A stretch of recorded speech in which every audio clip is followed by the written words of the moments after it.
본문은 사무엘하 15장 13절에서 23절, 제목은 명궁과 충신입니다. 전령이 다윗에게 와서 말했습니다. 이스라엘의 인심이 다 압살롬에게로 돌아갔나이다. 압살롬은 이스라엘 사람들의 마음을 훔쳤고 결국 반역은 전국적으로 대성공을 거두게 됩니다. 다윗은 예루살렘에 함께 있는 그의 모든 신하들에게 일어나서 도망하자고 했습니다. 그렇지 않으면 우리 중 한 사람도 압살롬에게서 피할 수 없을 것이니 빨리 가자고 했습니다. 두렵건대 그가 우리를 급히 따라와 우리를 해하고 칼날로 성읍을 칠까 하노라 했습니다. 다윗은 압살롬의 반란군을 진압하지 않고 왕궁에서 급히 도망하기로 결정합니다. 이는 물론 압살롬의 군대가 더 강했기 때문이기도 하지만 더 큰 이유는 백성들에 대한 배려 때문이라 볼 수 있습니다. 신하들에 대한 염려와 성읍 백성들에 대한 염려가 있었던 겁니다. 그리고 어쩌면 과거 밧세바와 우리아에게 행했던 범죄에 대한 하나님의 심판의 결과임을 깨달았기 때문일 수도 있습니다. 왕의 신하들은 우리 주 왕께서 하고자 하시는 대로 우리가 행하리이다. 보소서, 당신의 종들이니다고 왕께 대답합니다. 도망하자고 하는 다윗의 결정을 존중하고 따릅니다. 혼란스러운 와중인데도 다윗왕을 중심으로 일치단결했습니다. 왕이 나갈 때 다윗은 자신의 가족들과 왕궁에서 함께 있었던 신하들을 다 따르게 했습니다. 그런데 후궁 10명을 남겨두어서 왕궁을 지키게 했습니다.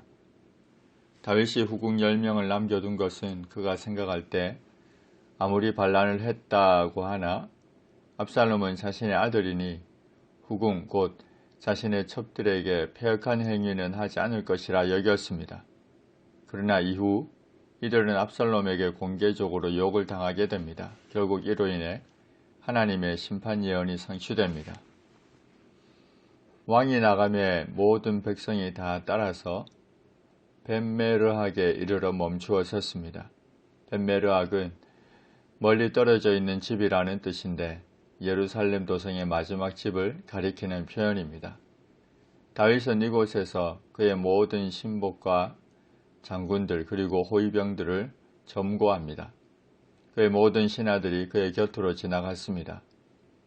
그렛 사람과 모든 블렛 사람과 및 왕을 따라 가드에서 온 가드 사람 600명이 왕 앞으로 행진했습니다.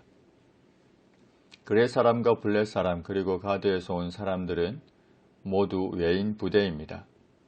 이들이 다윗 앞을 지날 때 왕이 가드 사람 이때에게 이야기합니다. 어찌하여 너도 우리와 함께 가느냐? 너는 쫓겨난 나그네이니 돌아가서 왕과 함께 이곳에 있으라. 너는 어제 왔고 나는 정처 없이 가니 오늘 어찌 너를 우리와 함께 떠돌아다니게 하리요? 너도 돌아가고 내 동포들도 데려가라. 은혜와 진리가 너와 함께 있기를 원하노라. 이때는 블레셋의 5 도시 중 하나인 가드 사람입니다. 다윗이 사울 왕에게 쫓겨다니던 시절 블레셋의 가드로 망명해 생활하고 있을 때 이때는 망명자 다윗에게 관심을 가졌고 어떤 정치적인 이유로 블레셋 가드에서 쫓겨난 이후에 다윗에게로 망명한 것으로 보입니다. 현재 이때는 망명한 지 얼마 되지 않은 것으로 보이고 또다시 다윗 자신과 함께 떠돌아다니게 할 수 없다고 합니다. 이때의 안전을 염려한 다윗은 이때에게 압살롬에게로 돌아가 예루살렘에 머물라고 합니다. 그러면서 은혜와 진리가 너와 함께 있기를 원한다고 기원합니다. 그가 비록 이방인이었지만 다윗은 그를 하나님의 참 백성의 반열에 포함시킨 것입니다. 이때 그 왕께 대답합니다. 여호와의 살아계심과 내 주왕의 살아계심으로 맹세합니다. 진실로 내 주왕께서 어느 곳에 계시든지 사나 죽으나 정도 그곳에 있겠습니다. 블레셋 가드 사람 이때가 하나님에 대한 신앙을 가진 개종자였음을 알 수 있습니다. 이때는 상황을 관망하며 이해관계에 따라 자신이 있어야 할 곳을 선택하는 자가 아니었습니다. 다윗과 하나님께 대한 충성으로 비록 자기의 생명이 끊어진다 할지라도 다윗이 있는 바로 그곳에 자기도 함께 있을 것이라 맹세합니다. 그러자 다윗이 이때에게 앞서 건너가라고 했고 가드 사람 이때와 그의 수행자들과 그와 함께한 아이들이 다 건너갔습니다.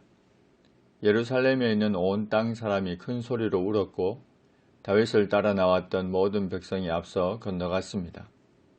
왕도 기드론 시내를 건너갔습니다. 기드론 시내는 예루살렘 성 동쪽 감람산 주변에 여호사밧 골짜기를 통해 흐르는 시내인데 우기에는 시내가 흐르고 건기에는 물이 흐르지 않는 시내입니다. 기드론 시내를 건넌 후 건너간 백성들은 유대 광야길로 행했습니다.